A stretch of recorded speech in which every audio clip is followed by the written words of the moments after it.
can see up there, one of the signs is headache, dizzy eyes, vomiting, nausea, loss of appetite,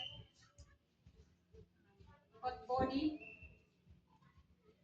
sometimes general body aches, backache, abdominal pains,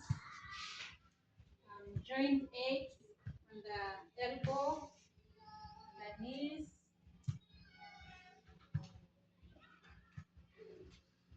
Yeah, that's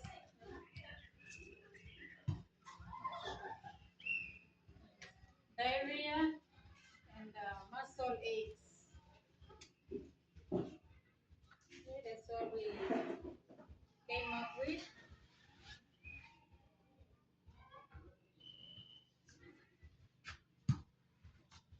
After feeling fever or chills, we try to steam bath, drink water to cool off or feel much better, and find CMVs or a health facility for blood test or treatment. Blood test and treatment. After 2 days or a week, depending on transport, weather, or availability of CMV, or CHWs, or even medicines.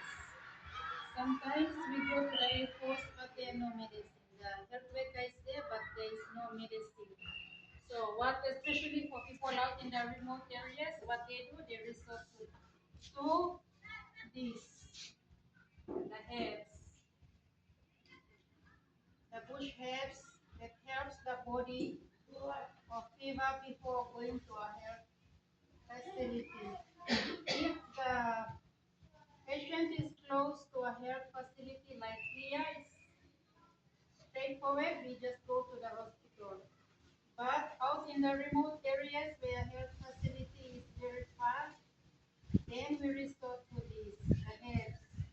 And these are some of the herbs that we use: pawpaw leaf, soursop leaf, noni leaf, periwinkle plant, moringa leaf, lemongrass, guava leaf, tanget leaf, the red tanget, banana stalk, goose grass or scrubby grass in English. The English name for goose grass is scrubby grass, and neem leaf. There are different places and different people have their herbs. There are many different herbs that our people use,